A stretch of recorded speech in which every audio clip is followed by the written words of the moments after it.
Dear students, this is Neha, your course teacher, Weed Management, and your course number is ECRO 5212. Okay, so today we are going to discuss our first practical, which is to study about the weed identification and their losses study. ठीक है, सो ये video मैं इसलिए बना रही हूँ क्योंकि बहुत से स्टूडेंट्स को राइटिंग इशू होता है, फिर वो कहते हैं कि राइटिंग समझ नहीं आ रही मैम, और ये बताने के लिए कि इसे किस टाइप से आपको बनाना है। ठीक है, तो ये मैंने आइडेंटिफिकेशन खरीफ वीट का अलग से लिया हुआ है। ठीक है, जिसमें मैंने बहुत कॉमन वीड्स लिए हुए हैं। ठीक है, जो मैंने आपको पहले भी अपने लेक्चर्स में फैमिलियर कराया है जिन वीड से, जिनके साइंटिफिक नेम्स वगैरह से, फैमिली वगैरह से आप लोगों को मैंने फैमिलियर कराया था। तो इजी वन लिया है मैंने। सो देखते हैं, पहले आपको साइंटिफिक कॉमन नेम लिखना है, फिर उसके बाद इंग्लिश नेम लिखना है, then botanical name, then family. ठीक है, तो आपको एक ऐसा कॉलम बनाना है। सो फर्स्ट वन इज़ मकरा, एंड उसका नाम होता है गोज ग्रास। ठीक है, ल्यूसियन इंडिका जिसका नाम है, पोएसी होता है। फिर देन राइस मोथा, जिसको हम कॉमन सेज बोलते हैं इंग्लिश में, जिसको साइप्रस जिफॉर्मिस कहते हैं, जो साइपरेसी फैमिली से बिलोंग करता है। ठीक है, मोथी है उसके बाद, जिसको हम हेज होंग सेज कहते हैं, जिसको हम साइप्रस कंप्रेसस कहते हैं, जो भी साइप्रेसी फैमिली से बिलोंग करते हैं।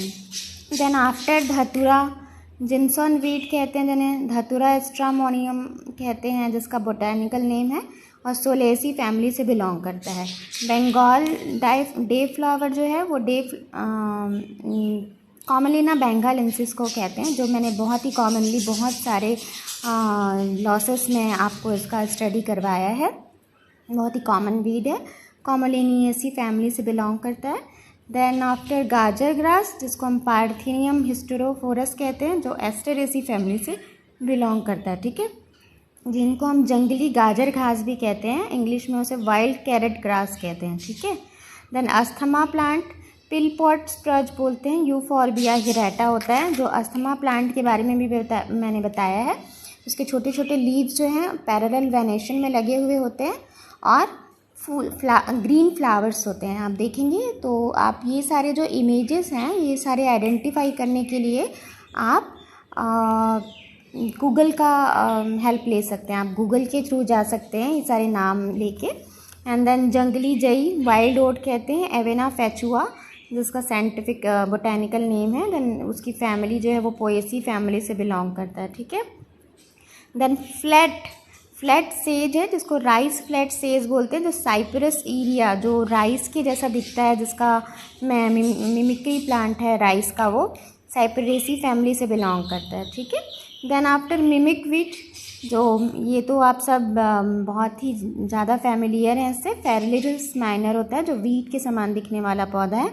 देन आफ्टर जंगली पालक, जिसको सोर डॉग बोलते हैं, जो रूमेक्स स्पीसीज़ में जो मैंने आपको रूमेक्स स्पीसीज़ बताया था, पॉइजनस जो वीड्स का मैंने बताया था, वो होता है। तो रूमेक्स के डेंटेटस स्पीसीज़ को हम जंगली पालक कहते हैं, जो पॉलीपोगेनेसी फैमिली से बिलोंग करता है। Okay, then after then after we reach second. Okay, so दूब ग्रास है, जो कि साइनोडॉन डैक्टाइलॉन होता है। ठीक है, जो पोएसी फैमिली से बिलोंग करता है। और जो नट ग्रास है वो नट सेज कहते हैं, जिसको बहुत ही ईजिली अवेलेबल है ये फील्ड में आपको अभी फ़िलहाल।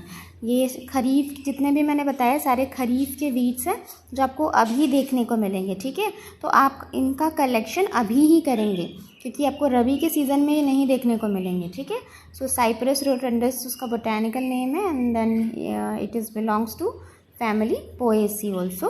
देन जंगली राइस जो है, जो जिसको हम कॉमनली जंगली राइस ही कहते हैं, जिसको वाइल्ड पैडी भी कहते हैं, ये काइनोकोला कोलेनम होता है, वो भी पोएसी फैमिली से बिलोंग करता है। देन मणिपुरी जो होता है, टिक बेरी लेंटाना कैमरा का बहुत ही बार हमने अपने लेक्चर्स में डिस्कशन किया है। ठीक है, पर्पल कलर के उसके फ्लावर्स होते हैं छोटे छोटे। ये भी आपको ईजिली थोड़े से पानी वाले जगह में मिल जाएंगे, ठीक है। जहाँ राइस का फील्ड होगा वहाँ थोड़ा वाटर लॉगिंग टाइप की जहाँ कंडीशन होगी वहाँ पे इस टाइप का आपको लेंटाना कैमरा आपको देखने को मिल जाएगा, ठीक है। Then we have to reach rabi crops, ठीक है, सॉरी रबी वीड्स में रबी बीट्स होगा वो, मिस्टेक हो गया है, ठीक है। सो जंगली धनिया है एंड कॉर्न स्परी बोलते हैं जिसको, स्परगुला आर्वेंसिस फैमिली है और ये क्रायोफाइलेसी फैमिली से बिलोंग करता है, ठीक है।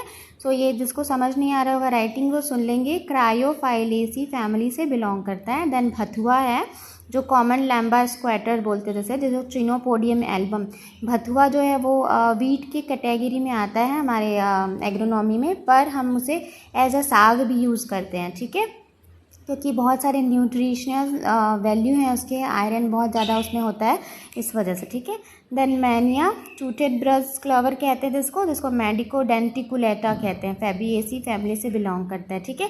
टूटेड ब्रश क्लोर क्यों कहते हैं, क्योंकि मैंने एक बार आपको बताया था कि ब्रश लाइक स्ट्रक्चर होता है उसका, ब्रश जैसा वो ऊपर से होता है, काफ़ी सक्कुलेंट टाइप का होता है जो हम बुकेट वगैरह में यूज़ करते हैं, तो वो जो है वो उसे हम मैनिया बोलते हैं, ठीक है।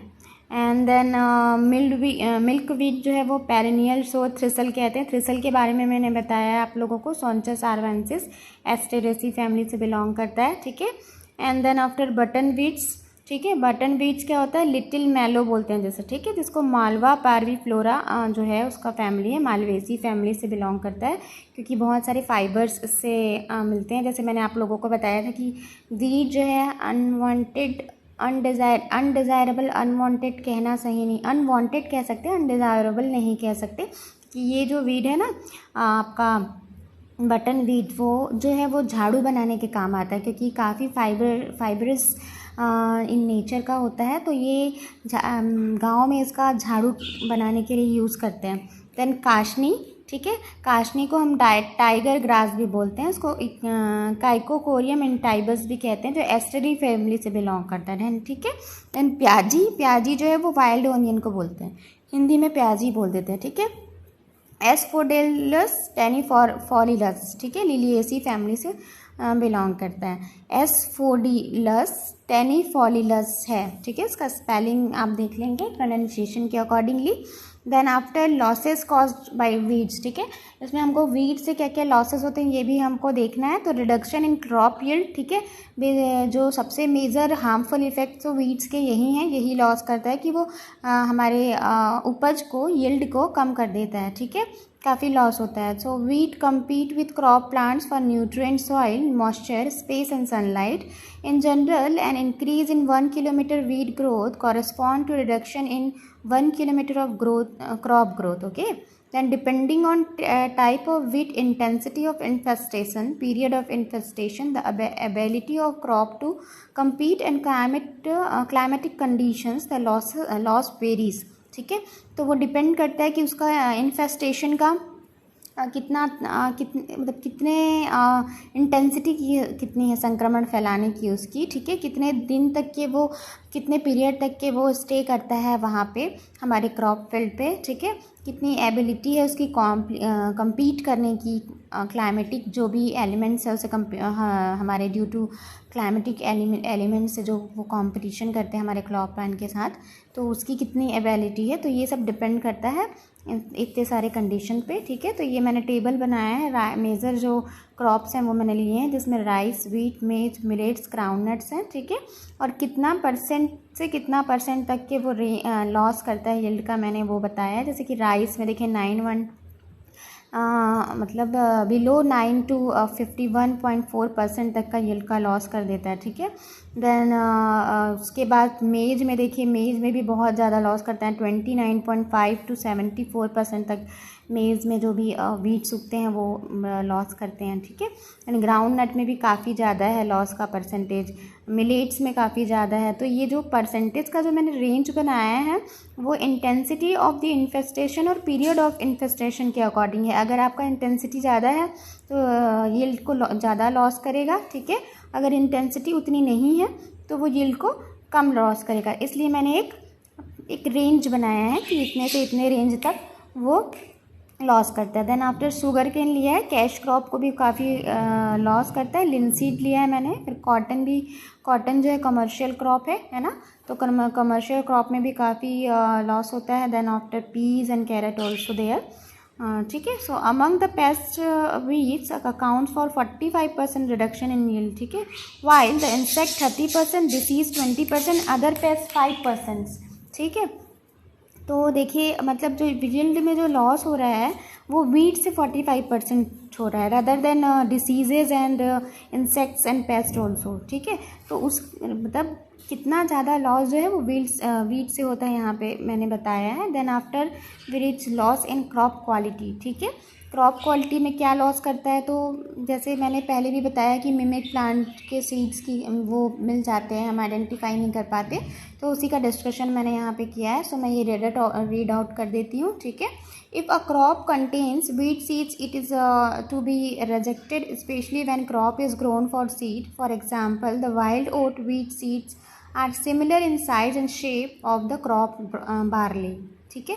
बार्ली के जैसे वो होता है वाइल्ड ओट, ठीक है, नाम से ही समझ आ रहा है। सो वो क्रॉप सीड के साथ मिक्सअप हो जाता है, ठीक है। वीट एंड इट्स एडमिक्सचर में lead to rejection of seeds purpose, contamination of poisonous weed seed is unacceptable and increases cost of crop cleaning, ठीक है। क्रॉप को क्लीन कराने के लिए हम लोगों को फिर अलग से लेबर लगाने पड़ते हैं, अलग से सेपरेट करने के लिए instruments through the mechanical operation के थ्रू भी सेपरेट करना पड़ता है, ठीक है। तो बेसिकली हम जो सेपरेट करते हैं वो थ्रू दी मैनुअली ही हम करते हैं, ठीक है। तो काफ़ी कॉस्ट आता है। The leafy vegetables much suffer due to weed problem as the leafy weed mixture spoil the economic value, तो ये इकोनॉमिक वैल्यू को स्पॉइल कर देते हैं, ठीक है।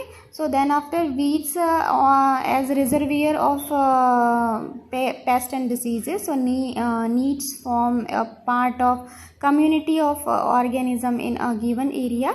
Consequently they are food source for some animals and are themselves, okay, susceptible to many pests and diseases. However, because of their close association with crop, they may severe as important reservoir or alternate host of pests and diseases, ठीक है। तो ये चीज़ जो है वो हमारे जो crop plant को कैसे लॉस करते हैं, पेस्ट एंड डिसीजेस के कैसे सीवियर इन्फेस्टेशन फैलाते हैं।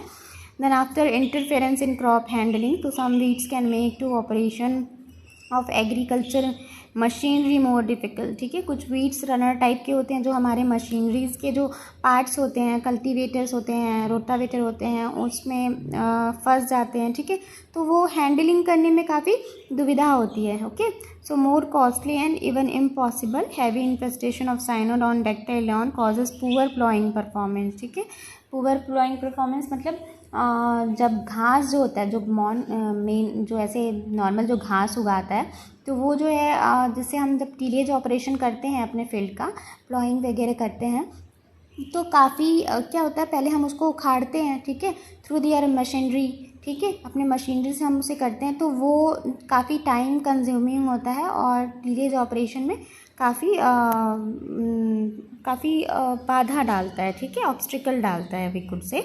And then reduction in land value, ठीक है। तो heavy infestation by perennial weeds could make the land unstable और less suitable for cultivation, resulting in loss in its monetary value.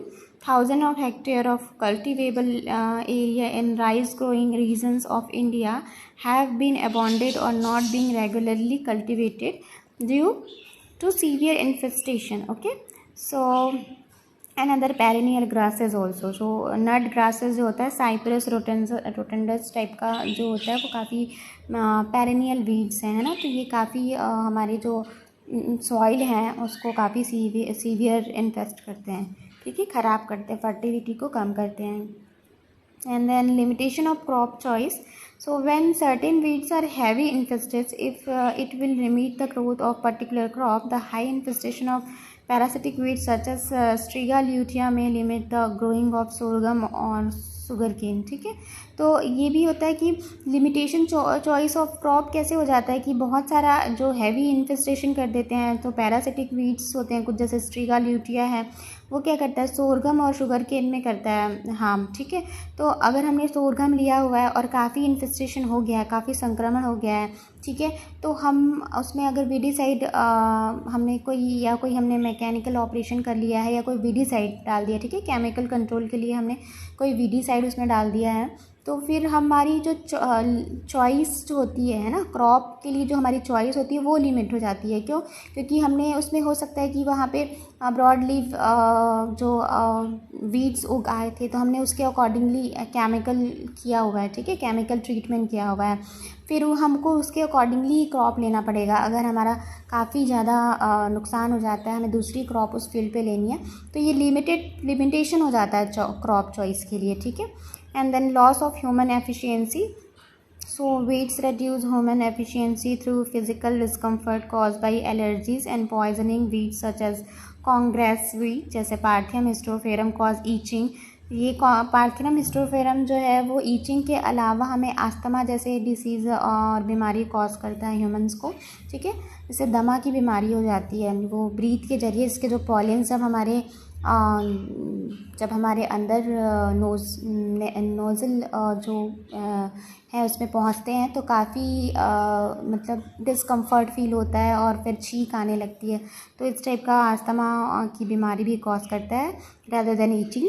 Okay, and then thorny weeds like Solanum species is restricted movement of farm workers in carrying out farm practices such as fertilizer application, insects and diseases control measure, irrigation. तो कुछ ऐसे भी weeds हैं जो काफ़ी मतलब itching होते हैं, थ्रोनी जिनके कांटे कटीले पत्तियां होती हैं, कटीले तने होते हैं, तो वो हमारे फार्मर्स को या हमारे जो लेबर होते हैं जो फील्ड पे अपने ऑपरेशन प्रैक्टिसेस जो करते हैं, वीडिंग करते हैं, इरिगेशन करते हैं, ठीक है, इंसेक्टिसाइड पेस्टिसाइड का स्प्रेइंग करते हैं, तो ये सारी जो हमारे जो प्रैक्टिसेस होते हैं उस पर काफ़ी बाधा डालते हैं, ठीक है।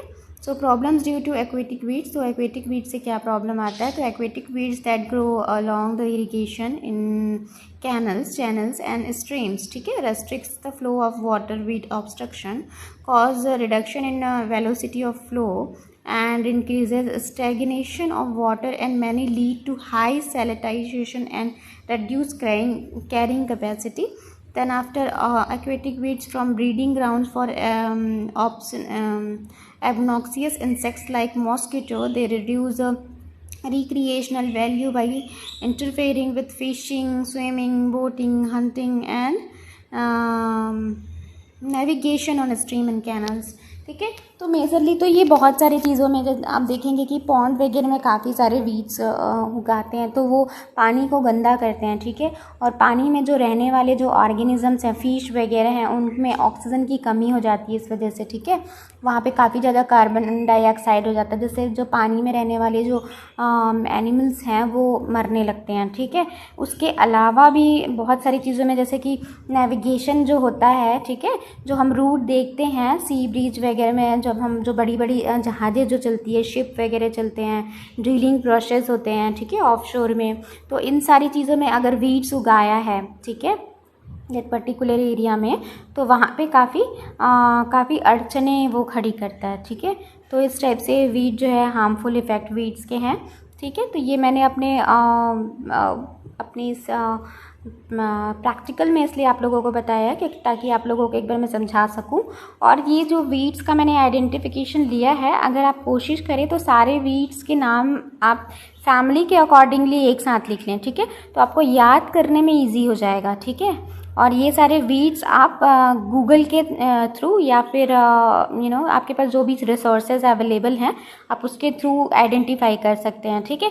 कि मतलब फील्ड पे आप डायरेक्टली जाएंगे तो आपको तो समझ नहीं आएगा कि ये कैसे हैं, किस टाइप के दिखते हैं, तो आप पहले गूगल में जाके इस वीड को नाम सर्च करके उसका एक फीचर देख सकते हैं कि ये किस टाइप का दिखाई पड़ता है, और देन आफ्टर आप फील्ड पे जाइए और फिर सर्च कीजिए तो आपको ईजिली वो अवेलेबल हो जाएगा, ठीक है, ईजिली फाइंड आउट हो जाएगा।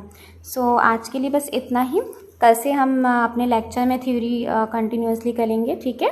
तो till then be safe, thank you very much.